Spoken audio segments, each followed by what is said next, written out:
What's up guys? I hope you are doing well. I am Veer. Welcome to still और family. देखिए कितनी शानदार बात यहाँ पर बोली गई है. किसी और की नींव पर बनाया मकान जाने कब गिर जाए. उसकी मजबूती का भरोसा तो तब होगा जब बुनियाद में हर एक ईंट अपने हाथों से रखी गई हो. अगर किसी का हेल्प लेकर आप लोग किसी टाइम तक किसी कोई काम को करना चाहते हैं तो वो थोड़े काम टाइम तक ही आप लोग कर पाएंगे. अगर आप लोगों को रियली में एक सही मुकाम पर पहुंचना है, अपने आप को लाइफ को एक सही पोजीशन देनी है, तो वो सारा काम आप लोगों को अपने आप ही करना पड़ेगा. आप लोगों ने ये सुना होगा कि किसी की हेल्प लेकर आप लोग चल सकते हैं, पर लेकिन अगर आप लोग लाइफ में दौड़ना चाहते हैं तो वो आप लोगों को अपने आप ही करना पड़ेगा. तो इस तरीके से हमेशा अपने काम को अपने आप करने की कोशिश कीजिए. तो इससे आप लोग कभी भी किसी के ऊपर डिपेंडेंट नहीं रहेंगे और इससे सबसे अच्छी बात ये होगी कि आप हमेशा कॉन्फिडेंट फील करेंगे. क्योंकि कई बार काम ऐसा होगा कि आप लोग किसी के ऊपर डिपेंडेंसी रखेंगे, अगर वो पर्सन नहीं करेगा, भले ही आप कॉन्फिडेंस में क्यों ना हो, आप लोग थोड़ा सा अपना एक तरीके से कॉन्फिडेंस लूज करने लगेंगे, यार ये काम हो नहीं पाया. अगर आप लोग मैक्सिमम काम अपने आप करने की कोशिश करेंगे, अपना खुद का काम, तो आप लोग एक तरीके से अपने आप को एक ऐसे जोन में रखेंगे हमेशा कि अपने आप को कॉन्फिडेंट में रखेंगे और हमेशा ये लगेगा कि हाँ इसको तो यार कर ही लेंगे, क्योंकि सब कुछ आप लोगों को पता है, अपने हिसाब से करना है, अपनी इफिशिएंसी आप लोगों को पता है, आप लोग क्या है अपने आप के बारे में जानते हैं. तो इस तरीके से आप लोग और ज्यादा अपनी जो लीडरशिप क्वालिटी है उसको इनहेंस कर आगे लेकर आओगे. तो इस तरीके से कोशिश कीजिए, दूसरे के ऊपर डिपेंडेंसी कम रखिए और अपने काम को खुद से करने की कोशिश कीजिए. आज जो आप लोगों का मैप बेस्ड क्वेश्चन है ये है सेंट किट्स और नेवेस. जाकर मैप में नहीं हारेगा. कल फिर इसके बारे में हम लोग डिस्कस करेंगे कहां पर इसकी लोकेशन है, क्या करेंसी है और किस पर्टिकुलर एरिया से यहां पर ये बाउंड्री टच करता है. बाकी काफी कुछ शानदार है आज के द हिंदू न्यूज़पेपर में. तो आगे बढ़ने से पहले आप लोगों के सामने है यहाँ पर छोटा सा रिवीजन. ये आप लोगों ने जो लास्ट यानी कि सैटरडे में ये डिस्कस किया था. संडे का जो न्यूज़पेपर होता है वो कंप्लीटली डिफरेंट होता है, उसका कोई रिलेशन नहीं होता है, सैटरडे कोई रिलेशन नहीं होता है आगे पीछे वाले न्यूज़पेपर से, ना कि सैटरडे से और मंडे से. वो बिल्कुल एक सेपरेट पार्ट होता है. तो इसलिए यहाँ पर जो अगर आप लोग संडे में कभी मिस भी कर देते हैं तो जब आप लोगों का टाइम लगे आप लोग उसको देखते हैं. कनेक्टिंग लिंक यहाँ पर सैटरडे से मंडे के बीच में होता है. ओके, तो यहाँ पर जो बात की जा रही है ये भगत सिंह जी के बारे में बात की गई थी. सैटरडे को एक आर्टिकल बहुत शानदार आप लोगों से डिस्कस किया था मैंने. उस आर्टिकल में बोला गया था कि फर्स्ट टाइम भगत सिंह जी के द्वारा अपना आर्टिकल जब पब्लिश किया गया ये था यूनिवर्सल ब्रदरहुड के बारे में, और ये 1924 में ये पब्लिश किया गया था. तो काफी इंपॉर्टेंट बात ये बोल सकते हैं जिस तरीके से उनके द्वारा चीजों को देखा गया. भगत सिंह जो स्ट्रॉन्ग क्रिटिक थे किसके, अनटचेबिलिटी और कम्युनलिज्म.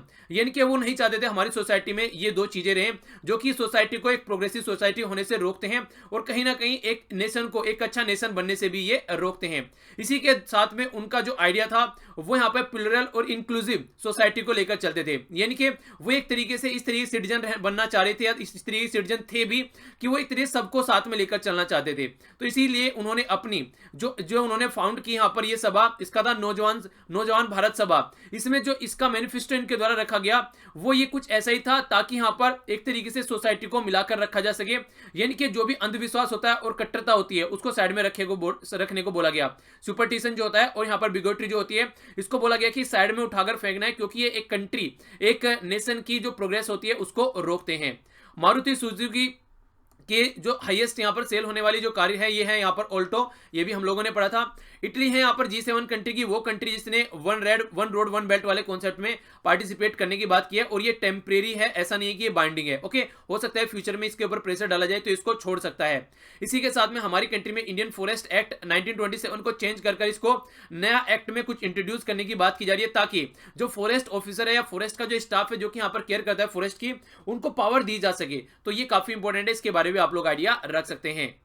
आइए देख लेते हैं कौन से आर्टिकल हम लोग को डिस्कस करने हैं. बाकी अगर आप लोग यहाँ पर कनेक्ट रहना चाहते हैं फेसबुक से, आप लोग मेरे साथ में कनेक्ट रह सकते हैं. इस लेक्चर की पीडीएफ आप लोग जाकर फेसबुक से और टेलीग्राम से डाउनलोड कर सकते हैं.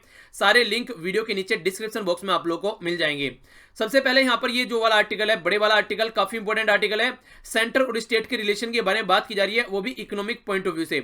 आप लोगों को पता होगा हमारी कंट्री में जो मनी डिस्ट्रीब्यूशन किया जाता है वो सेंटर के द्वारा दिया जाता है स्टेट्स को फाइनेंस कमीशन की हेल्प से. पहले प्लानिंग कमीशन भी पार्टिसिपेट करता था. अब उसी के बारे में बता रहा है कि कुछ ऐसा फिक्स कर देना चाहिए ताकि यहाँ पर दोनों के बीच में मुद्दा ही ना रहे कोई लड़ाई लेकर इस तरीके की चीजों को.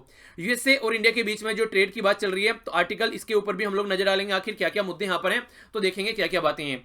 फेक न्यूज के बारे में आर्टिकल डिस्कस किया जा रहा है तो आर्टिकल के ऊपर नजर डालेंगे. ये है यहाँ पर हल्का सा फेक न्यूज के बारे में है. वैसे ये वो आर्टिकल होता है जिसमें एडिटर को यहाँ पर लेटर लिखे जाते हैं और उनका रिप्लाई यहाँ पर ये करते हैं. तो वैसे इंपॉर्टेंट आर्टिकल नहीं है. बाकी फेक न्यूज के बारे में हम लोग इसी आर्टिकल में डिस्कस कर लेंगे.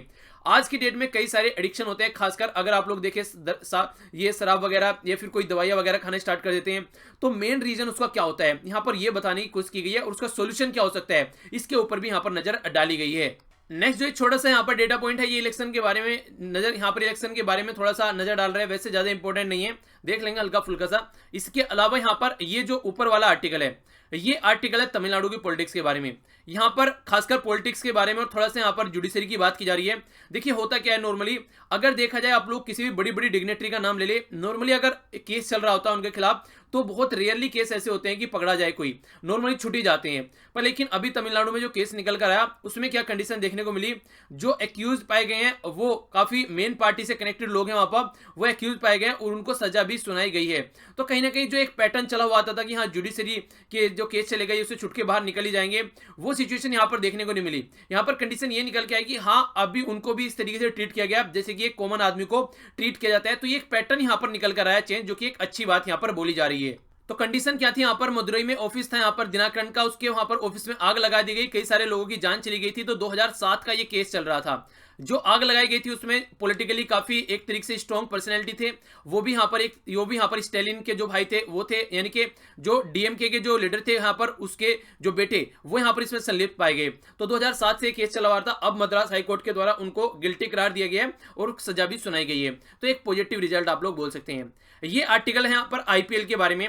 आईपीएल का जो 12वां संस्करण है, यानी कि जो 12वां यहाँ पर एडिशन है वो स्टार्ट हो चुका है और ये एडिशन स्टार्ट होगा, उसी के बाद में आप लोगों को यहाँ पर वर्ल्ड कप देखने को मिलेगा।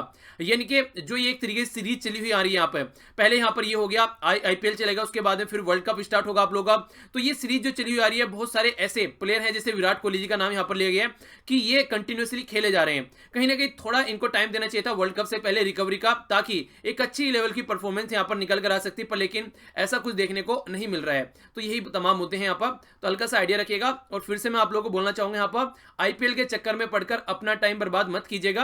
आप लोग बस इतना देख सकते हैं कि कौन जीत रहा है कौन हार रहा है, पूरे मैच बैठ के देखने की कोई जरूरत नहीं है। अगर कोई बच्चा इस तरीके से आज की डेट में भी एग्जाम के जस्ट पहले मैच देख रहा है, तो इसका सीधा सीधा मतलब यह है कि वो पढ़ाई नहीं कर रहा है, वो एग्जाम देने नहीं जा रहा है। अभी आप लोग डिसाइड कर लीजिए कि आप लोग को क्या करना है। ओके, आइए आगे बढ़ते हैं। आज नेक्स्ट आर्टिकल है यहाँ पर, यह है फेडरलिज्म के बारे में। फेडरलिज्म को हिंदी में बोलते हैं संघवाद का ढांचा। संघवाद का ढांचा मतलब हमारी कंट्री में 29 स्टेट हैं और 7 यूनियन टेरिटरी हैं और बीच में है सेंटर। तो इस तरीके से आप लोग देखते हैं यहाँ पर सेंटर हो गया और बाकी यहाँ पर इस तरीके से कनेक्टेड है। यहाँ पर एक तरीके से हर एक एरिया में अपना एक लोकल नेटवर्क होता है, हर एक एरिया में अपनी लोकल गवर्नमेंट होती है, उनका काम करने का तरीका होता है। पर लेकिन at the end of the day वो जाकर मिलते हैं सेंटर के साथ में, यानी कि फाइनेंशियल रिसोर्सेज की जो जरूरत पड़ती है वो सेंटर से निकाल के लेकर आते हैं। तो इसी के बारे में कंप्लीट आर्टिकल है और शानदार आर्टिकल है। इससे पहले क्वेश्चन का आंसर आप लोगों को देना है। ये बोला जा रहा है कि अब टाइम आ गया है संविधान में अमेंड करके फिक्स कर देना चाहिए हम लोग को एक शेयर जो कि टैक्स का यहां पर जाना चाहिए स्टेट को, ताकि यहां पर आने वाले टाइम में जो भी प्रॉब्लम होती है वो ज्यादा ना हो सके। होता क्या है, कई बार राज्य लड़ते रहते हैं, जो साउथ इंडिया के राज्य हैं वो ये बोलते हैं कि हम लोग कमाते ज्यादा हैं और हम लोग को टैक्स का शेयर कम मिलता है। खासकर तमिलनाडु की ये प्रॉब्लम बार बार निकल के आती है। अगर ऊपर की बात करें तो ऊपर वाले राज्य ये बोलते हैं हमारे यहाँ पर पॉपुलेशन ज्यादा है, आप लोग हमको शेयर ज्यादा दीजिए टैक्स का, तो उनकी ये प्रॉब्लम निकल कर आती है। तो इसके बीच में रस्साकसी चलती रहती है। और खासकर अगर सेंटर में कोई गवर्नमेंट है पर्टिकुलर किसी पॉलिटिकल पार्टी की, तो मैक्सिमम ऐसा कुछ करने की कोशिश करती है कि फेवर किया जाए कम से कम उन राज्य का जहां पर उनकी गवर्नमेंट है। तो इसकी वजह से भी कई बार प्रॉब्लम देखने को मिलती है। कुछ एरिया ऐसे हैं जहां पर स्पेशल प्रोविजन रहता है फंड देने का किसी पर्टिकुलर राज्य को, उसकी वजह से क्या होता है कि कुछ राज्यों को स्पेशल प्रोविजन मिल जाता है और कुछ राज्य ऐसे रहते हैं कि उनको कुछ नहीं मिल पाता है। यहां भी पॉलिटिकली डिसीजन कई सारे ले जाते हैं। तो इसलिए बोला गया कि संविधान में अगर इसको फिक्स कर दिया जाए तो कैसा रहेगा, तो इसको एक्सप्लेन करना है आप लोगों को। ठीक है, यहां पर कई सारे मुद्दे कई सारे डायमेंशन आप लोगों को देखने को मिलेगी। सबसे पहली बात यहां पर है फेडरलिज्म, संघवाद का ढांचा। ये एक पॉलिटिकली मोटिवेटेड सब्जेक्ट है, यानी कि ये पॉलिटिक्स के पॉइंट ऑफ व्यू से यहां पर जो डिवीजन किया गया, हमारी कंट्री में 29 राज्य बनाए गए ताकि छोटी छोटी यूनिट बनाई जा सके और उनको अलग अलग एरिया में अलग अलग चीफ मिनिस्टर हैं और वो उसको लीड कर सके, यानी कि उसको ढंग से लेकर आगे चल सके, डेवलपमेंट वहां पर कर सके।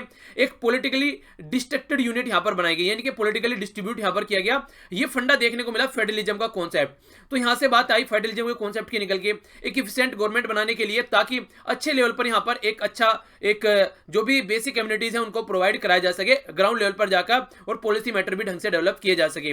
तो फेडरल स्ट्रक्चर जो है वो ये माना जाता है कि कहीं ना कहीं एक इफिशिएंट गवर्नमेंट अगर आप लोग चाहते हैं, अलग अलग रीजन को कनेक्टिविटी करना चाहते हैं, क्योंकि सेंटर में बैठे हैं नरेंद्र मोदी जी अब हर एक गांव में तो जाएंगे नहीं, हर एक राज्य में मान लीजिए उनको अब इलेक्शन की रैली करनी है, तो रैली करते हैं तभी जाकर बहुत सारे राज्य में घूमा जाता है, और वो भी 4-5 बार एक चक्कर लगते हैं। अगर ढंग से देखा जाए तो प्राइम मिनिस्टर हो गया कंप्लीट कंट्री का, 29 स्टेट में कितनी बार जा पाएगा? बाहर की कंट्री में विजिट करना होता है और भी बहुत सारे काम होते हैं, प्राइम मिनिस्टर को बहुत दुनिया भर के काम रहते हैं, तो इसीलिए यहाँ पर चीफ मिनिस्टर आ गया, प्राइम मिनिस्टर का छोटा वर्जन, कि हाँ ये है चीफ मिनिस्टर और ये देखेगा पर्टिकुलर एरिया को, तो वो तोड़ दिया गया उसको एक तरीके से, पावर जो है छोटे लेवल पर यहां पर डिस्ट्रीब्यूट कर दी। इसी तरीके से जब नीचे लेवल पर जाते हैं तो फिर यहां पर पहुंच गए पंचायती लेवल पर कौन हो गए? हमारे प्रधान हो गए, तो वो देखते हैं पर्टिकुलर गांव वाली जो यूनिट होती है। तो इस तरीके से ये पावर का डिस्ट्रीब्यूशन होता चला जाता है और अपने अपने एरिया को सब लोग अच्छे से अपने एरिया को देखते हैं ताकि ढंग से चीजों को हैंडल करके चला जा सके। पर लेकिन ये सब संघवाद का ढांचा होते होते भी कहीं ना कहीं एक सेंटर की पावर आप लोगों को ज्यादा नजर आती है हर बार, और इस तरीके की स्ट्रक्चर भी हमारी कंट्री में है अकॉर्डिंग टू कॉन्स्टिट्यूशन के हिसाब से भी अगर देखते हैं तो। अगर आप लोग बात करें फ्रीडम स्ट्रगल मूवमेंट के ड्यूरेशन में, तो यहां पर जो राज्य होते थे उनको प्रोविंस बोला जाता था, यानी कि प्रोविंशियल जो ऑटोनॉमी थी उसके ऊपर कई बार बात करते थे कि भैया हम लोग को थोड़ी आजादी दो ताकि हम लोग अपने एरिया के बारे में खुद से काम कर सकें, पर लेकिन उन्हें एक तरीके से सेंटर का इंटीग्रल पार्ट माना जाता था। सबसे बड़ी बात यहां पर ये होगी। आगे अगर चलें आप लोग, जब हमारी कंट्री की डिफेंस और इंटरनेशनल सिक्योरिटी की बात करते हैं तो राज्य से कोई पूछताछ नहीं होती, यहां पर सारी जो पावर रहती है वो किसके हाथ में रहती है? वो रहती है सेंटर के हाथ में, यानी कि सेंटर के हाथ में पावर रहती है, और फेडरलिज्म का जो कॉन्सेप्ट होता है कहीं ना कहीं उसको अंडरमाइन कर दिया जाता है यहाँ पर, जब बात आती है इस तरीके से यहाँ पर इंटरनल सिक्योरिटी या फिर डिफेंस के बारे में या फिर कम्युनिकेशन के बारे में। ये तमाम मुद्दे आप लोगों को यहाँ पर सेंटर के हाथ में नजर आएंगे। जैसे ही कंट्री आजाद होती है तो आप लोग देखते हैं जो पावरफुल लीडर होते हैं मैक्सिमम, वो क्या करते हैं? अपने राज्य से निकलकर सेंटर की पॉलिटिक्स में कूद जाते हैं, यानी कि अपने राज्य को ये नहीं सोचते कि अपने राज्य में सीएम बने वहां पर काम किया जाए। मैक्सिमम जो इंडिपेंडेंस के बाद में जो मैक्सिमम जो लीडर निकल कर आए उन्होंने सेंट्रल का दर्जा पकड़ना स्टार्ट ज्यादा किया एज कंपेयर टू अपने राज्य में जाकर काम करने से। तो इसकी वजह से भी एक तरीके से सेंट्रलाइजेशन का फंडा नजर आता है कहीं ना कहीं अलग लेवल पर। इसी के साथ में इकोनॉमिक प्लानिंग की अगर हम लोग बात करते हैं तो यहां पर हमारी कंट्री में जो फाइनेंस कमीशन है जो कि स्टेब्लिश किया जाता है टाइम टू टाइम डिस्ट्रीब्यूशन के लिए टैक्स के, वो भी कहीं ना कहीं सेंटर के इर्द गिर्द घूमता है। इसी के साथ में आप लोगों को देखने को मिला हमारी कंट्री में जो कि आप लोग बोलते थे प्लानिंग कमीशन भी कहीं ना कहीं किसके अंडर में था? वो सेंटर के अंडर में था। तो एक तरीके से जो पूरा फाइनेंस का मैटर हो गया राज्य का, वो सेंटर के अंडर में आ गया। तो इसी के बारे में यहां पर राइटर ये कह रहे हैं कि देखिए थोड़ा सा तो यहां पर आप लोगों को पावर जो होनी चाहिए वो यहां पर इकोनॉमी में भी आप लोगों को यहां पर जो फेडरलिज्म का कॉन्सेप्ट इंप्लीमेंट करना चाहिए, जैसे कि आप लोगों ने यहां पर पॉलिटिक्स में किया है। पॉलिटिक्स में आप लोगों ने सीएम बना दिया अलग अलग एरिया के, इसी तरीके से इकोनॉमी के पॉइंट ऑफ व्यू से भी उनको थोड़ी इंडिपेंडेंसी दो, यानी कि बिल्कुल ऐसा नहीं है जैसे कि डिफेंस है वो आप लोगों के ही हाथ में है कंप्लीट, ठीक है। तो इस तरीके से कम इकोनॉमी में ये चीजें आप लोग मत रखिए, यहां पर कम से कम उनको भी एक अच्छे लेवल पर थोड़ा सा टैक्स लगाने की मोहलत दीजिए ताकि अपने रीजन में किस पर्टिकुलर एरिया में वो वहां पर अपनी पॉलिसी बनाते हैं उसको अंडरस्टैंड कर पाए। गुड्स और सर्विस को लेकर भी कई सारी बातें, कौन किस एरिया में क्या कंज्यूम करता है ये लोकल एरिया पे पता होता है, ना कि आप लोगों को पता है। तो टैक्स असेसमेंट प्रॉब्लम की जो बात निकल कर आती है उसके बारे में बोला गया कि इन सब सिचुएशन को अलग अलग लेवल पर अगर डिफरेंट गवर्नमेंट यहां पर हैंडल करके चलती है तो वो ज्यादा शानदार तरीके से इसको हैंडल कर पाएगी और वो ग्राउंड लेवल की हैंडलिंग होगी अगर आप लोग देखेंगे इसके कंपेयर में कर। ये थोड़ा उदाहरण यहां पर देते हैं यूएसए का और कनाडा का। कनाडा और यूएसए दो ऐसी कंट्री है जहां पर जो इनकम टैक्स है उसको कॉन्करेंट लिस्ट में रखा गया है। कॉन्करेंट लिस्ट का मतलब क्या है? कॉन्करेंट लिस्ट का मतलब यह है कि सेंटर भी इनकम टैक्स लगा सकता है और स्टेट भी इनकम टैक्स लगा सकता है। हमारी कंट्री में जो इनकम टैक्स है वो सेंटर लगाता है ओनली, वो स्टेट के अंडर में नहीं आता है। पर लेकिन जो शेयर है वो डिस्ट्रीब्यूट किया जाता है राज्य के साथ में भी, पर लेकिन लगाने की पावर किसके हाथ में है? ये है सेंटर के पास में। तो राइटर यहां पर ये कह रहे हैं कि देखिए यहां पर आप लोगों को कुछ पावर इनकम टैक्स से रिलेटेड राज्य के हाथ में भी देनी चाहिए। एक तो आप लोग पैसे का डिस्ट्रीब्यूशन करते हैं फाइनेंस कमीशन की हेल्प से, चलिए वो एक संवैधानिक पैटर्न है, संवैधानिक पैटर्न पे काम होता है। दूसरा यहाँ पर प्लानिंग कमीशन जो कि अब तक यहाँ पर काम कर रही थी वो अपने हिसाब से पैसा यहाँ पर दिया करती थी, जो कि कई बार एक तरीके से उनका डिस्क्रिप्शन रहता था कि किसको देना है किसको नहीं देना है पैसा। तो कई बार उसमें प्रॉब्लम आती थी कि कई राज्य ऐसे बोलते थे कि हमको यहां पर इग्नोर किया जा रहा है, ऐसी कई सारी बातें देखने को मिलती थी। 2010 की अगर 11 की बात करें हम लोग तो देखिए सेंटर और स्टेट में जो शेयर डिस्ट्रीब्यूशन होता है तो सेंटर को जो मिलता था वो 64 के करीब मिलता था और बाकी का बचा हुआ जो जाता था वो राज्य के हाथ में जाता था। पर लेकिन जैसे यहां पर जो स्टार्टिंग में जो आता था ये तो कलेक्शन की बात होगी, रेवेन्यू जो मिलता था, पर लेकिन जब यहां पर शेयर डिस्ट्रीब्यूशन की बात आती थी, लेकिन इकट्ठा जो होकर आता था वो सेंटर के हिस्से में 64 आता था और बाकी का बचा हुआ राज्य के हिस्से में आता था। पर लेकिन जब यहां पर इसको शेयर को डिस्ट्रीब्यूट किया जाता था तो सेंटर के हाथ में ओनली 40 बच जाता था और बचा हुआ जो कहां पर पहुंच जाता था वो राज्य के हाथ में पहुंच जाता था। यानी कि जब तक यहां पर ट्रांसफर नहीं किया है जब तक तो राज्य के हाथ में यहां पर लगभग 35 के करीब परसेंट रहा करता था, पर लेकिन जैसे यहाँ पर शेयर डिस्ट्रीब्यूशन किया गया तो यहाँ पर 60 के करीब इनका हो गया, 59 पॉइंट समथिंग परसेंट। तो इस तरीके से आप लोग समझ सकते हैं, यानी कि कहने का मतलब यहाँ पर ये पावर जो कलेक्शन की है वो सेंटर के हाथ में है, पर लेकिन जब डिस्ट्रीब्यूशन कर टैक्स जाता है वो राज्य के हाथ में ज्यादा जाता है। तो क्यों ना कलेक्शन की पावर भी राज्य के हाथ में ही दे दी जाए, तो ये इसका फंडा ही खत्म हो जाएगा। ये सारी जो प्रॉब्लम निकल कर आती है कि हाँ हमको कम पैसा दिया है, हमको ज्यादा पैसा दिया है। और प्लानिंग कमीशन जब से गया है वो तो बहुत अच्छी चीज हो गई, क्योंकि प्लानिंग कमीशन को ज्यादा पावर दे रखी थी हमारे फाइनेंस कमीशन से जाके ज्यादा, जो कि एक संवैधानिक बॉडी है। यानी कि हमारा फाइनेंस कमीशन संवैधानिक बॉडी है, उससे ज्यादा पावर प्लानिंग कमीशन के हाथ में थी, जो कि बहुत बड़ी प्रॉब्लम आप लोग बोल सकते हैं। कॉन्स्टिट्यूशनल बॉडी को अंडरमाइन किया जा रहा था एक एग्जीक्यूटिव बॉडी के द्वारा, जो कि एक पार्लियामेंट में लॉ बनाकर भी पास नहीं की गई थी, बस एक एग्जीक्यूटिव ऑर्डर के द्वारा बनाई गई थी। तो इसके ऊपर कई बार क्वेश्चन मार्क भी लगते थे कि भैया संविधान को अंडरमाइन क्यों कर रहे हो आप लोग एक एग्जीक्यूटिव बॉडी के चलते। 14 फाइनेंस कमीशन के द्वारा बहुत बड़ा स्टेप उठाया गया। यहां पर जो डिवैल्यूएशन हुआ करता था टैक्स का, पहले 32% हुआ करता था, इन्होंने बढ़ाकर इसको 42% कर दिया। ओके, चलिए 2 क्वेश्चन बताइए। एक तो ये बताइए कि फाइनेंस कमीशन किस आर्टिकल में हमारे संविधान में, दूसरा आप लोगों को ये बताना है 14th फाइनेंस कमीशन जो था जिसने 32 से बढ़ाकर 42% कर दिया, जो डिवोल्यूशन है राज्य को मिलना चाहिए, यानी कि पैसा जो शेयर राज्य के पास में जाना चाहिए, ये कौन से नंबर के फाइनेंस कमीशन के, ये किस नाम के फाइनेंस कमीशन के द्वारा किया गया? 14th फाइनेंस कमीशन था ये, उसका नाम आप लोगों को बताना है, चेयरमैन कौन था यहाँ पर। लगभग 10% यहाँ पर ज्यादा राज्य को देने की बात की। इससे सीधा मतलब क्या हुआ? इससे सीधा मतलब ये हो गया कि सेंटर का इंटरफेयर कुछ ना कुछ कम होगा, क्योंकि सेंटर मैक्सिमम जो मनी ट्रांसफर करता था ना वो डायरेक्ट ट्रांसफर नहीं करता था, वो सेंटर की स्पॉन्सर्ड स्कीम चलाता था यहाँ पर, और उस स्कीम के तहत यहाँ पर फिर पैसा ट्रांसफर करता था। जैसे जनधन वगैरह हो गई, ऐसी दुनिया भर की स्कीम चला रखी है।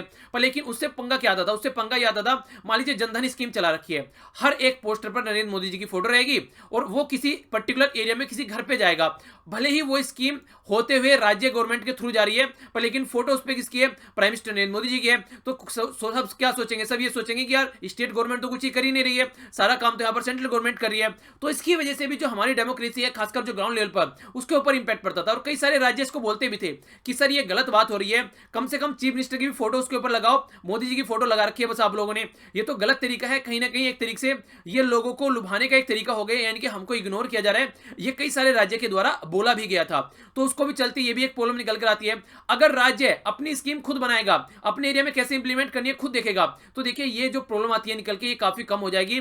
इसीलिए बोला जाता है कि सेंट्रल गवर्नमेंट जो फंड यहां पर जो आज की डेट में शेयर कर रही है, अगर संविधान में उसको फिक्स कर दिया जाए, एक तरीके से राज्य को भी पावर दी जाए कि वो भी यहां पर इनकम टैक्स वगैरह लगा सकते हैं, तो फिर काफी हद तक इस प्रॉब्लम को सॉल्यूशन किया जाएगा।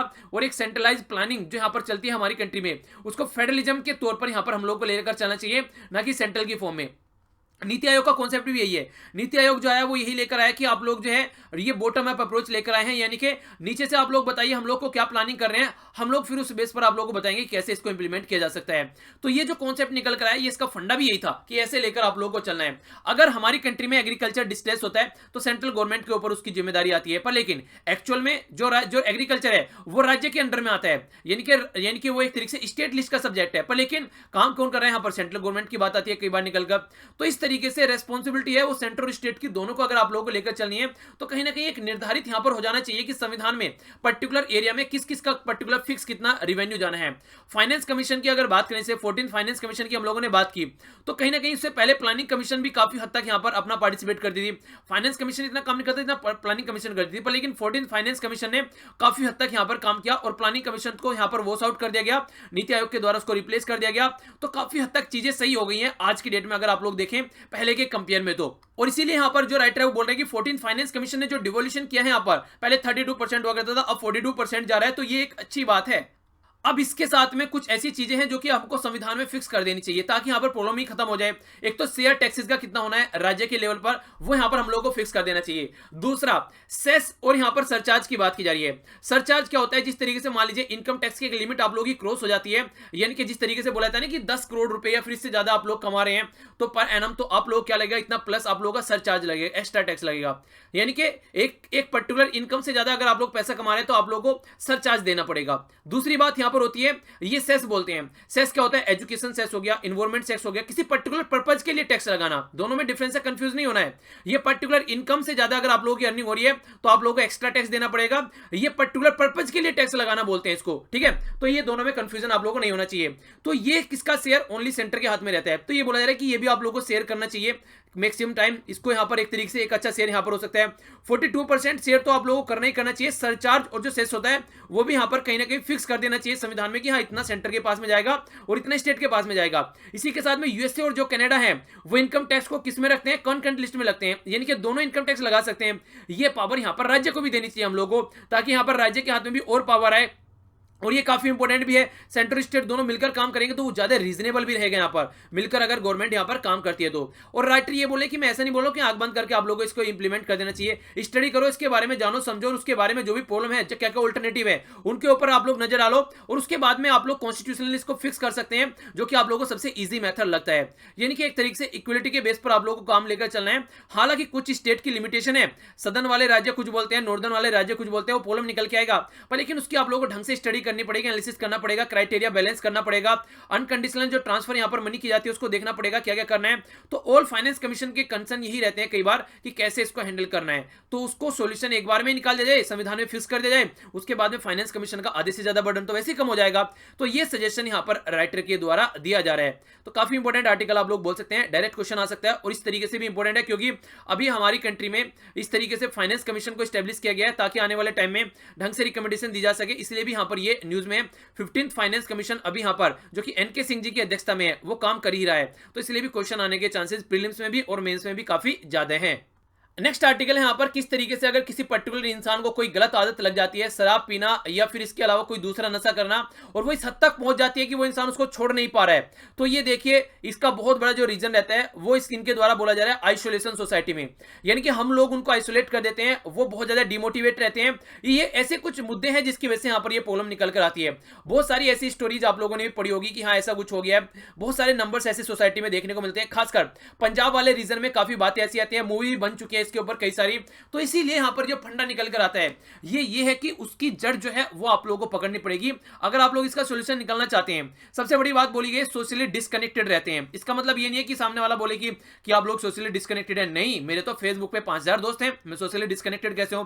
5000 दोस्त कहने के लिए अगर कल को आप लोगों को किसी की जरूरत पड़ जाएगी ना, कोई आप लोगों को रिप्लाई भी नहीं करेगा वहां पर। हाँ, एक्चुअल में जो कनेक्टिविटी होती है वो होती है अपने इन्वायरमेंट के पास में जहां पर आप लोग रियली में रह रहे हैं, यानी कि जिस पर्टिकुलर एरिया में आप लोग रह रहे हैं। वैसे अगर फेसबुक पे फ्रेंड की बात करें तो फ्रेंड भी काम नहीं आता है, और वैसे अगर काम आने की बात करें तो कोई रिक्शा वाला भी काम आ जाएगा रास्ते में चलता हुआ। तो इसलिए यहां पर खासकर जिस इन्वायरमेंट में लोकल एरिया में आप लोग रह रहे हैं वहां पे आप लोग कनेक्टिविटी होना जरूरी है। मॉर्निंग में घर से बाहर निकलते हैं तो कौन आप लोगों को जिसका चेहरा देखने को मिलता है, घर में परिवार में कौन आप लोग कैसे सपोर्ट करते हैं, वो वाली कनेक्टिविटी होना ज्यादा जरूरी है अगर आप लोग रियली में ऐसे पर्सन को इस सिचुएशन से निकालना चाहते हैं। तो 1970 की अगर बात की जाए, रेड पार्क एक्सपेरिमेंट करके एक एक्सपेरिमेंट किया गया कैनेडियन साइकेट्रिस्ट के द्वारा। यहां पर ये क्या थे, इनका नाम था ब्रूस एलेक्जेंडर। इनके द्वारा जो साइकोलॉजिस्ट थे ये बात बोली गई कि जो ड्रग एब्यूज आज की डेट में कोई कर रहा है तो सबसे बड़ी बात है कि वो एक आइसोलेशन की जिंदगी जी रहा है वो इंसान, यानी कि उसकी लाइफ से जो एक्सपेक्टेशन है वो खत्म हो चुकी है, और कहीं ना कहीं वो जो है एक तरीके से मीनिंगफुल लाइफ को भूल चुका है आज के डेट में। क्या उसकी लाइफ आगे अचीव करने वाली है, उसके कोई टारगेट नहीं है, गोल्स नहीं है उसके लाइफ में, बस ऐसा है कि इंडिविजुअल अपनी जिंदगी को मदमस्त होकर जब उसको कुछ याद आती है तो फिर से वो अपने आप को नशे में ढाल लेता है ताकि फिर से वो चीजें भूल जाए जिनको वो याद नहीं करना चाहता है। तो इसीलिए राइटर यहां पर ये बोले कि अगर आप लोग रियली में चाहते हैं कि उनको सोसाइटी में अच्छे से उनको इंक्लूड करके चलना है तो ही आप लोग यहां पर उनको इस प्रॉब्लम से बाहर निकाल पाएंगे। यानी कि सबसे अच्छा तो इनको एक तरीके से सोसाइटी में इंक्लूड करें, उनको अच्छी बातें बताएं, डिस्कस करें उनके साथ में क्या क्या चीजें हैं, तो ये एक पॉजिटिव इन्वायरमेंट यहां पर निकाल के लेके आएगा। कहने का मतलब सीधा सीधा ये है कि एक तरीके से यही वो रीजन होते हैं जो कि सुसाइड करने के लिए मजबूर कर देते हैं सोसाइटी में किसी पर्टिकुलर पर्सन को। तो इस तरीके से पॉजिटिव रिकवरी अगर चाहती हैं आप लोग तो उसके साथ में मिलिए, बैठिए, डिस्कस कीजिए क्या प्रॉब्लम है, कोशिश कीजिए कि उसको हमेशा नेगेटिव वर्डों से दूर रखा जाए। यानी कि एक तरीके से एडिक्ट वर्ड कई बार यूज किया जाता है कि यार तू तो एडिक्ट हो चुका है इस चीज का, ये ऐसे वर्ड इस तरीके की आइडेंटिटी उस पर्सन को न दें। अगर हो सके तो जरा जरा सी बात पे उसकी बड़ाई करने की कोशिश करें ताकि वो कंफर्टेबल फील करे और इस तरीके की जो प्रॉब्लम है उससे बाहर निकलने की कोशिश करे। और कई बार जो कंडीशन निकल के आती है वो ये है कि दो तरीके से इसको देखा जाता है। एक तो जजमेंट के पॉइंट ऑफ व्यू से कई बार बोलने लगते हैं कि देखिए जो ये चीजें हो रही हैं ये कहीं ना कहीं जो पर्सन है वो काफी वीक है, और कहीं ना कहीं इससे निकलने के लिए देखिए एक आप लोग देखने को मिलेगा कई बार ना आदमी को अपने आप से ही बातें करनी होती है, अपने आप को ही समझाना होता है, हाँ मैं कुछ कर सकता हूं लाइफ में, तो वो भी बहुत बड़ा रोल प्ले करता है। तो सेल्फिश पर्सन यहाँ पर, इसी के अलावा यहाँ पर नेक्स्ट बोला गया है ये मोनोकॉडलिंग, ये इसके द्वारा बोला गया कि एक डिजीज है, ये बोला जाए कि एक डिजीज है और यू आर नॉट रेस्पॉन्सिबल, यानी कि उसको एक तो ये बोले कि तुम बहुत वीक हो, तुम बहुत कमजोर हो, ये तुमसे नहीं हो पाएगा। दूसरा ये बोले कि ये कोई बीमारी है, कोई बड़ी बात नहीं है और आप लोग इसको ठीक कर सकते हैं आराम से और इसके लिए तुम रेस्पॉन्सिबल नहीं हो, ये तुमको हो रही है, ये किसी को भी हो सकती है। यानी कि एक तरह से पॉजिटिव चीजें दिखाना, इस तरीके की बातें यहाँ पर की जा रही है। बहुत सारे ऐसे यहाँ पर जो आप लोग यहाँ पर एक तरीके से केमिकल के बेस पर या फिर कई सारे ऐसे साइकोथेरेपी जो यहाँ पर एक्सपेरिमेंट आप लोग करा सकते हैं, इस तरीके पर्सन को एक तरीके से डॉक्टर के पास लेकर जा सकते हैं। पर लेकिन जब तक वो अंदर से फील नहीं करेगा ना कि हाँ यार मैं कुछ कर सकता हूं, मुझे इससे बाहर निकलना है, तब तक एक्चुअल में वो कंफर्टेबल फील नहीं करेगा। और उसको इसका ये मतलब नहीं कि जो केमिकल दवाई ये फायदा नहीं पहुंचाएगी, ये फायदा पहुंचाएंगी। पर लेकिन एक गाड़ी में 4 पहिया होते हैं, तो 4 पहियों में से अगर एक पहिया भी काम ढंग से नहीं करेगा तो वो पर्सन ढंग से नहीं चलेगा। तो इसलिए सोसाइटी की सपोर्ट, खुद का मोटिवेशन, इस तरीके से दवाई वगैरह, ये सारी चीजें एक साथ मिलकर आएंगी, तब अच्छे से रिजल्ट यहां पर देखने को मिलेगा रियलिटी में। और एक बड़ी ही इंटरेस्टिंग और इंपॉर्टेंट बात यहां पर यह बोली गई है, जो कि आप लोग अपने आप से भी कनेक्ट कर सकते हैं। अनएम्प्लॉयमेंट और यहां पर जीरो लव, यानी कि जिस पर्सन के पास में जॉब नहीं है और जिसको कोई प्यार करने वाला, कोई सपोर्ट करने वाला, कोई अच्छा दोस्त या फिर कोई फैमिली मेंबर नहीं है, तो वो पर्सन सबसे ज्यादा इस जोन में जाता है। अगर इस जोन में से आप लोगों को निकलना है, अगर किसी के पास में देखिए जॉब नहीं है और उसके पास में लव नहीं है, तो फिर सबसे शानदार तरीका है सेल्फ लव, यानी कि अपने आप से प्यार करना स्टार्ट करो, अपने आप को मोटिवेट करना स्टार्ट करो, अपने आप से बातें करना स्टार्ट करो। कितने परसेंट लोग आज के डेट में ऐसे हैं जो अपने आप से बातें करते हैं? आप लोग अपने पूरे दिन का शेड्यूल उठाइए और ये देखिए कि आप लोग अपने आप को कितना टाइम देते हैं, यानी कि अपने बारे में कितना सोचते हैं आप लोग कि हाँ हमको लाइफ में ये डायरेक्शन में जाना है। आज के डेट में हम लोग यहाँ पर हैं, 5 साल में हम लोग अपने आप को यहाँ देखना चाहते हैं, तो ये आज की डेट में कोई कर ही नहीं रहा है। एक्चुअल में आज की डेट में अपना पूरा दिन शेड्यूल बिजी रहता है और पता नहीं क्या क्या दुनियादारी चलती रहती है, उसके बाद में सब कुछ भूल जाते हैं। उससे बाहर निकलने का सबसे शानदार तरीका है अपने आप से बात करना स्टार्ट करो। और देखिए जो एक तरीके से लाइफ को अगर देखेगा ना, मोक्ष की अगर बात की जाए, वो तभी आप लोगों को होगा, तभी आप लोगों का मन सेटिस्फाई रहेगा जब आप लोग अपने आप से बातें करोगे, अपने आप से प्यार करना स्टार्ट करोगे। टाइम रहता है, कई सारी एज रहती है, कई तरीके डार्क फेजेस रहते हैं लाइफ में, उनसे निकलना पड़ेगा ही पड़ेगा, पर लेकिन एक सपोर्ट की भी जरूरत पड़ती है। तो अगर इंडिविजुअल के पॉइंट ऑफ व्यू से देखा जाए तो देखिए कई सारी चीजें आप लोग यहां पर इसको देख सकते हैं कि एक तो अपने आप को माफ करना स्टार्ट करना पड़ेगा। कोई गलती अगर हो गई है तो अपने आप को गिल्टी माने रखना काफी लंबे समय तक, इससे बाहर आप लोगों को निकलना पड़ेगा। अपने आप को माफ करना सीखना पड़ेगा। कुछ गलतियां हो जाती है लाइफ में, उनको भूलना आप लोगों को सीखना पड़ेगा। अगर रिपीटेडली उनको याद करोगे कि हाँ यार ये गलत हो गया था लाइफ में, ऐसा कैसे हो गया, तो वो भी कहीं ना कहीं इस जोन में पहुंचाने का काम करता है। तो ये भी आप लोग हल्का सा आइडिया रख सकते हैं। आइए आगे बढ़ते हैं।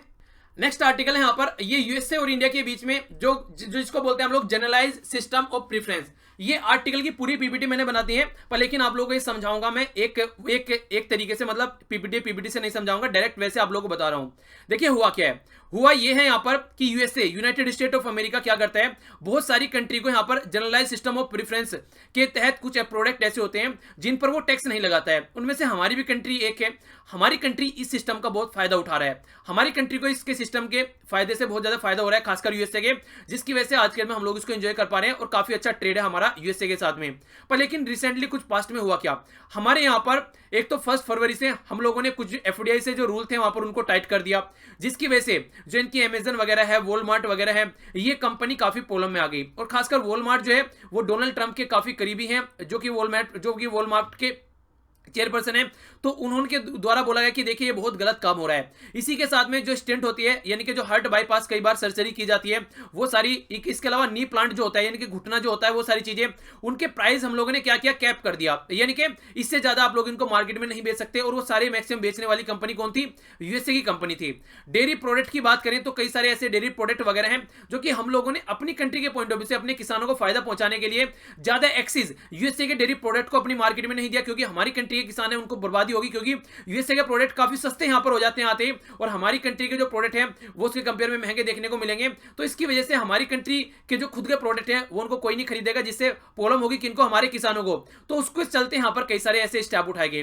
तो ये जो स्टेप हमारे द्वारा उठाए गए, ये हम लोगों ने अलग तरीके से उठाए, पर लेकिन डोनाल्ड ट्रंप ने इनको अलग तरीके से ले लिया। उसने क्या किया, ये तो यूएसए के प्रोडक्ट की एंट्री चाहते ही नहीं है अपनी मार्केट में, इसीलिए उन्होंने छिड़ने के वास्ते, क्योंकि वो बिजनेसमैन है, तो जो जनरलाइज सिस्टम ऑफ प्रेफरेंस है उसको रिव्यू करने की बात की और बोला कि इंडिया को जितना हम लोग फायदा पहुंचा रहे हैं उसको रिव्यू करो और इनको बाहर निकालो, क्योंकि वो जब हमको फायदा नहीं पहुंचा रहे तो हमको उनको फायदा पहुंचाए। तो इसकी वजह से काफी लंबे समय तक दोनों के बीच में रस्साकसी भी चल रही है। हमारी कंट्री भी जैसे यूएसए ने हमारी कंट्री के ऊपर टैरिफ लगाना स्टार्ट किया, तो हम लोगों ने भी टैरिफ लगाए, पर लेकिन यूएसए उनको इंप्लीमेंट कर रहा है और हम इंप्लीमेंट नहीं करें, क्योंकि कई बार बात हो चुकी है दोनों के बीच में, पर लेकिन उसका कोई सोल्यूशन निकल कर अब तक नहीं आ रहा है। तो बहुत बड़ा मुद्दा ये आज के डेट में चल रहा है। तो राइटर भी यहां पर ये बोल रहे हैं कि जो आउटकम इंडिया और यूएसए के रिलेशन के बीच में निकल कर आया है वो यूएसए की डोमेस्टिक पॉलिसी नहीं है, वो हमारे द्वारा यूएसए को उंगली की गई है, उसके बाद में यूएसए ने ऐसी हरकतें करना स्टार्ट की है, यानी कि हरकतें हमारे द्वारा की गई है। 1 फरवरी से हमारी कंट्री में जो एफडीआई की पॉलिसी थी वो टाइट कर दिया गया। इसके अलावा कई सारे ऐसे स्टेप और उठाए गए हमारी कंट्री के द्वारा जिससे यूएसए इरिटेट हो गया और उसने ऐसी हरकतें करना स्टार्ट कर दी है। तो कहने का मतलब यहां पर ये रिलेशन अगर सुधारने हैं तो कुछ स्टेप हम लोगों को अपनी साइड से ही उठाकर चलना पड़ेगा। जनरलाइज सिस्टम ऑफ प्रेफरेंस ऐसा नहीं है कि हमारी कंट्री के लिए वर्ल्ड में और भी कंट्री को ये प्रेफरेंस दिया जा रहा है, पर सबसे ज्यादा फायदा हमारी कंट्री को इससे हो रहा है। तो इस तरीके से आप लोग समझ सकते हैं, ठीक है। तो ये कंप्लीट आर्टिकल था जो कि हम लोगों ने यहां पर डिस्कस किया। आइए आगे बढ़ते हैं। नेक्स्ट आर्टिकल है फेक न्यूज के बारे में। ये भी आर्टिकल बड़ा ही जनरल आर्टिकल है। इलेक्शन आ रहे हैं हमारी कंट्री में, फेक न्यूज बहुत बड़ा मुद्दा बन जाती है। यानी कि जो आज की डेट में न्यूज जनरेट की जाती है, तो हर एक इंसान न्यूज जनरेट करने वाला हो गया आज के डेट में। अगर आप लोग फेसबुक पर जाएंगे, मैक्सिमम लोग तो न्यूज सुनते ही नहीं है, वो क्या कहते हैं, फेसबुक देख लेते हैं, जानते हैं कि क्या नया हो रहा है। यानी कि फेसबुक उनके लिए आज के डेट में न्यूज एजेंसी हो चुकी है। और फेसबुक क्या है, वहां पर हर एक आदमी एडिटर है आज की डेट में। हर एक आदमी अपनी भावनाएं लिखता है वहां पर, जो मन में आता है वो लिखता है और दबाकर शेयर भी होती है वहां पर चीजें। तो उसकी वजह से बहुत सारी ऐसी न्यूज है जिनका कोई वेरीफाइड बेस नहीं है और वो चलती चली जा रही हैं। जब वो बहुत ज्यादा वायरल हो जाते हैं तब पता चलता है यार ये तो झूठी खबर फैलाई गई थी। पुलवामा अटैक किया गया, उसके बाद में कई सारी ऐसी पिक्चर निकल के आई जो कि पता नहीं कहां कहां से उठा के ला रखी थी। ये देखिए हमारे जवानों के यहां पर शव पड़े मिले हैं, ये देखिए यहां सर मिला है, यहां हाथ मिले हैं। उसकी वजह से बहुत ज्यादा इरिटेट हो गई सोसाइटी और लोगों को गुस्सा फूट फूट कर बाहर निकल के आने लगा। तो ये होती है फेक न्यूज। एक तरीके से लोगों को उबालना अंदर से, एक तरीके से उसको एक गलत डायरेक्शन में उसके टेम्परेचर को बढ़ाना, ये काम किया जाता है फेक न्यूज के द्वारा। एक तरीके से लोग कई बार क्या होते हैं, इनके चक्कर में आके उल्टे सीधे स्टेप भी उठा पाते हैं, दंगे वगैरह भड़क जाते हैं कई सारे एरिया में फेक न्यूज के चल के।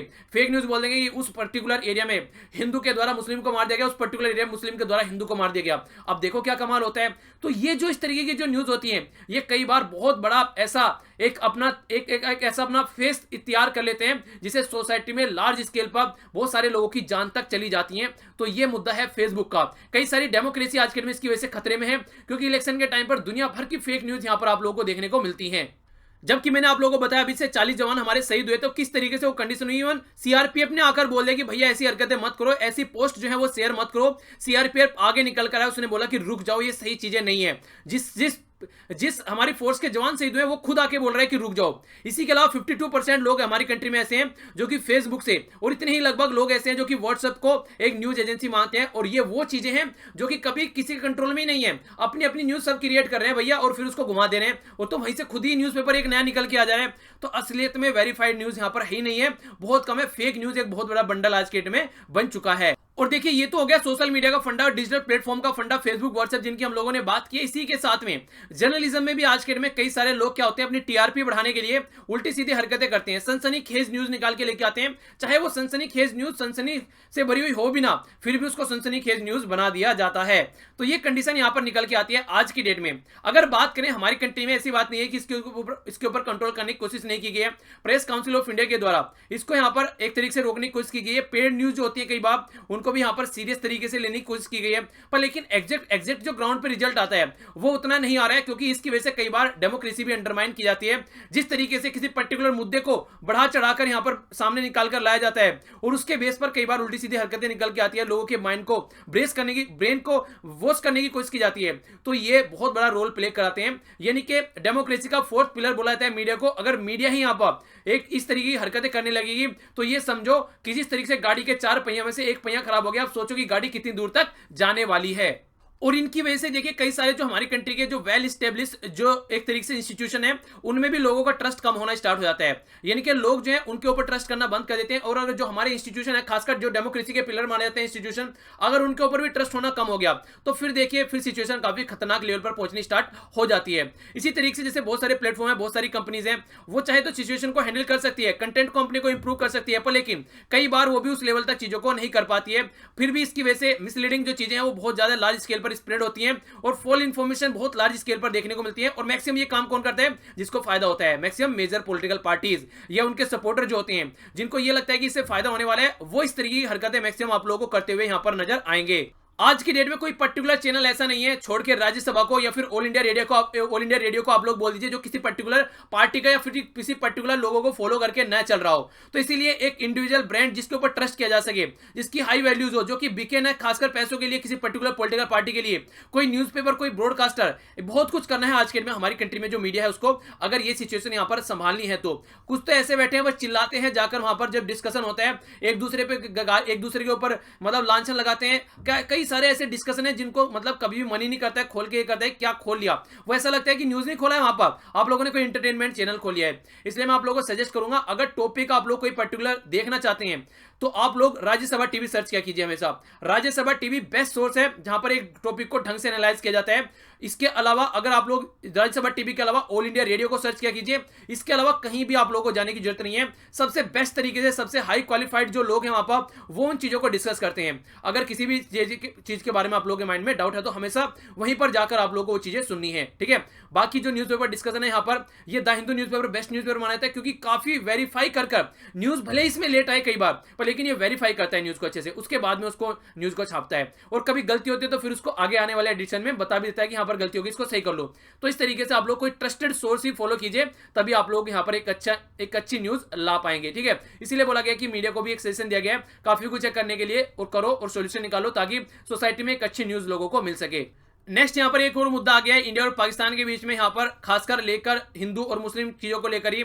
माइनॉरिटी हिंदू जो पाकिस्तान में है उनको फोर्सफुली यहाँ पर कन्वर्ट करने की कोशिश की जा रही है इस्लाम में, और इसी के चलते ये काफी मुद्दा आ गया है। कई सारी हिंदू जो थे वहां पर, उनको हिंदू जो सिस्टर थी वहां पर उनको माइनॉरिटी थी और उनको कन्वर्ट करने की कोशिश की गई। तो इस मुद्दे के ऊपर पाकिस्तान के जो प्राइम मिनिस्टर इमरान खान ने भी बोला है कि इन्वेस्टिगेशन इसका किया जाएगा। तो देखिए ये इस तरीके के मुद्दे जो होते हैं सोसाइटी में कहीं ना कहीं हेट्रेड कंटेंट फैलाने के लिए ही होते हैं और कोई पर्पज उसका मेनली नहीं रहता है। हरियाणा और खासकर इसी के साथ में पंजाब, बोला गया कि काफी शानदार तरीके यहाँ पर फसल रहने वाली है। एक तो बारिश बीच बीच में होती रही तो रबी क्रॉप काफी अच्छी यहाँ पर रहने वाली है। 3 लाख जो टन है यहाँ पर अब की बार बोला जा रहा है हार्वेस्ट यहाँ पर करने वाले हैं ये लोग। नेक्स्ट जो न्यूज है यहाँ पर ये CQB के बारे में, जिसको बोलते हैं क्लोज्ड क्वार्टर कार्बाइन। ये एक तरीके की राइफल है जो कि यहाँ पर काफी लंबे समय से बात चली जा रही है खरीदना है, पर लेकिन अभी डिफेंस मिनिस्ट्री की साइड से जो क्लियरेंस है वो पेंडिंग पड़ा हुआ है, अभी इसको फिर से डिले किया जाएगा। तो लगभग जो बोला जा रहा था फास्ट ट्रैक प्रोक्योरमेंट करने की जो बात की जा रही थी, इस तरीके की जो ये है यहाँ पर लगभग 93,000 यहाँ पर ये इस तरीके की जो ये गन है यहाँ पर जो आप लोग पिक्चर में भी देखते हैं, इनको खरीदने की बात की गई थी। और यूएस से यहाँ पर लोवेस्ट बिडर था यहाँ पर, यानी कि यूएस से सबसे सस्ती यहाँ पर ये दे रहा था। तो देखते हैं अभी आने वाले टाइम में हम लोग किससे खरीदते हैं और क्या कंडीशन यहाँ पर निकल कर आती है। नेक्स्ट जो न्यूज है यहाँ पर ये बात की जा रही है ऑलिव रिडले टर्टल के बारे में, जो कि कछुए हैं और नॉर्मली उड़ीसा में ये एक पर्टिकुलर मौसम में आते हैं कोस्ट पर और वहां पर अंडे देते हैं और इसी के साथ में यहाँ पर काफी लंबे समय तक ये रुकते हैं। एक सीजन होता है पर लेकिन अब की बार बोला जा रहा है कि ये काफी लेट यहाँ पर चल रहे हैं, डिले कर दिया इनके आने में यहाँ पर, जो कि काफी जल्दी यहाँ पर आ जाते थे नॉर्मली। ये ऋषिकोल्या बीच है घंजाम डिस्ट्रिक्ट में उड़ीसा में, और इसी के अलावा यहाँ पर देवी रिवर है, इसके माउथ पर काफी यहाँ पर देखने को मिलते थे, पर अब की बार लेट हो रहा है। क्लाइमेट चेंज भी इसका एक रीजन यहाँ पर बताया जा रहा है। आगे जो बात की जा रही है ये बात की जा रही है यहाँ पर ईस्टर्न कोस्ट पर जो वाटर का लेवल है वो काफी डाउन होता जा रहा है, और जिसकी वजह से यहाँ पर प्रॉब्लम निकल कर आने वाली है आने वाले टाइम में। गर्मी अभी स्टार्ट भी नहीं हुई, आने वाले टाइम में गर्मी होगी तो और प्रॉब्लम यहाँ पर देखने को मिलेगी। तो ये अन्ना यूनिवर्सिटी के जियोलॉजी डिपार्टमेंट के द्वारा ये स्टडी यहाँ पर की गई है। तो देखते हैं क्या प्रॉब्लम निकलती है और क्या सोल्यूशन निकलता है। यहाँ पर बसंत उत्सव सेलिब्रेट किया जा रहा है गुवाहाटी में आसाम के अंदर, तो ये भी आप लोग देखते हैं यहाँ पर वुमेन पार्टिसिपेट कर रही है। बाकी यहाँ पर जो बात की जा रही है सीबीएसई के द्वारा artificial intelligence, early childhood care education और योगा ये नए सब्जेक्ट के तौर पर करिकुलम में इंट्रोड्यूस करने की बात की गई है, जो कि एक अच्छी बात आप लोग बोल सकते हैं। थाईलैंड में प्रो मिलिट्री जो पार्टी है वो आगे चल रही है। 2014 में जो कूप हुआ था आर्मी का, उसके बाद से यहाँ पर कोई भी डेमोक्रेटिकली इलेक्टेड गवर्नमेंट नहीं है और अभी आर्मी को ही सपोर्ट कहीं ना कहीं किया जा रहा है। तो एक अलग डायरेक्शन में चलती हुई नजर आ रही है यहाँ पर थाईलैंड की जनता। नेक्स्ट यहाँ पर हमारी कंट्री की फ्यूल डिमांड के बारे में बात की जा रही है कि लगभग फरवरी 2019 में 3.8% बढ़ चुकी है, यानी कि हंगरी है एनर्जी के लिए। तो सेंटर जो है वो भी यहाँ पर फ्री कुकिंग गैस की बात कर रहा है, वो इस तरीके से डिस्ट्रीब्यूशन यहाँ पर किया जा रहा है एलपीजी का सिलेंडर। तो ये भी बहुत बड़ा रीजन यहाँ पर आप लोग बोल सकते हैं। अगर टोटल कंजप्शन की बात करें तो 42% यहाँ पर डीजल कंज्यूम किया जाता है हमारी कंट्री में एज ए टोटल कंजप्शन की अगर हम लोग काउंट कर बात करें तो। और बाकी यहाँ पर ये प्राइस लेवल दिखा रखा है कि क्या क्या यहाँ पर प्राइस लेवल रहा है पास्ट में। अगर आप लोग देखेंगे यहाँ पर पेट्रोल का यहाँ पर देखिए आप लोगों ने यहाँ पर ये डीजल का दिखा रखा है कि किस किस लेवल पर यहाँ पर प्राइस लेवल रहा है। तो ये हालांकि इतना इंपॉर्टेंट न्यूज नहीं है, पर हल्का सा आइडिया फिर भी आप लोग इसके बारे में रख सकते हैं। आइए आगे बढ़ते हैं। नेक्स्ट जो बात की जा रही है यहाँ पर ये है मैप बेस्ड क्वेश्चन। तो ये है यहाँ पर सेंट बार्थेलेमी और इसकी कैपिटल है यहाँ पर ये है गुस्ताविया सेंट बार्थेलेमी और कैपिटल है यहाँ पर ये सॉरी करेंसी है यहाँ पर यूरो और ये पर्टिकुलर जो एरिया देखने को मिल रहा है यहाँ पर ये पाया जाता है और ये इसका फ्लैग हो गया। तो ये था मैप बेस्ड क्वेश्चन जो कि आप लोगों को बताना चाहिए एग्जैक्ट लोकेशन कहां पर है, तो इसके बारे में कई बार क्वेश्चन बन जाते हैं। आइए नजर डालते हैं आज के क्विज के ऊपर जो कि बताया कितने अच्छे से आप लोगों ने ये लेक्चर सुना है। यूएसए और कनाडा के अंदर जो इनकम टैक्स है वो किस लिस्ट में रखा गया है, सेंट्रल लिस्ट, स्टेट लिस्ट या फिर कंकरेंट लिस्ट, ये आप लोगों को बताना है। 14th फाइनेंस कमीशन के द्वारा कितना डिवीजन पूल यहां पर बढ़ाया, पहले 32% था फिर कितना यहां पर बढ़ा दिया गया ये 14th फाइनेंस कमीशन के द्वारा, ताकि जो राज्य है उनको ज्यादा पैसा मिल सके। सीबीएसई के द्वारा बोला गया है artificial intelligence, early childhood care education और इसी के साथ में कौन सा एक और सब्जेक्ट जोड़ने की बात की गई है करिकुलम में, ये आप लोगों को बताना है। इसी के साथ में 1970 की अगर बात करें तो ये था रेट पार्क एक्सपेरिमेंट, ये आप लोगों को बताना है, जो कि कैनेडियन थे यहाँ पर पर्सन जिनका नाम था ब्रूस अलेक्जेंडर। इन्होंने बोला था ये पर्टिकुलर ड्रग्स जो एडिक्ट होते हैं पर्सन उनसे रिलेटेड ये बात की गई थी। तो इसका आउटकम क्या निकल के आया, यानी कि जो यहाँ पर ड्रग्स एडिक्ट होते हैं वो किस रीजन की वजह से यहाँ पर एडिक्ट होते हैं, तो किस आउटकम की वजह से एडिक्ट होते हैं आप लोगों को बताना है। मैक्सिमम कितनी जनता हमारी आज के में न्यूज फेसबुक पे जाकर पढ़ती है कि हाँ कुछ न्यूज देख लेते हैं, ये बताना है। अगर बात करें कार्डिक स्टेंट की तो ये फरवरी के महीने में हमारी कंट्री में कंट्रोल की गई, तो ये ईयर बताना है और यहाँ पर अगस्त के महीने में, ठीक है। इसी के अलावा ओरलिव टर्टल की अगर बात की जाए तो ये आप लोग किस रिवर के माउथ पर देखने को मिलते हैं, जो कि मैंने आप लोगों को रिवर का नाम भी बताया था। ये था टोटल आज का डिस्कशन। अगर लेक्चर पसंद आता तो लाइक कीजिए, नहीं पसंद तो डिसलाइक कीजिए। जो क्वेश्चन पूछे गए उनका आंसर जरूर दीजिए। इसी के साथ में कनेक्ट रह सकते हैं फेसबुक, टेलीग्राम, इंस्टाग्राम पर, सारे लिंक वीडियो के नीचे मिल जाएंगे। आसपास सफाई रखिए, पानी और पेड़ पौधों को सेव कीजिए, पॉलिथीन और प्लास्टिक बिल्कुल यूज नहीं करने। आज के लिए इतना ही, मिलता हूं नेक्स्ट लेक्चर में। बड़ों को नमस्ते, छोटों को प्यार, छोटी सी लाइफ एंजॉय करो यार। तब तक के लिए जय हिंद।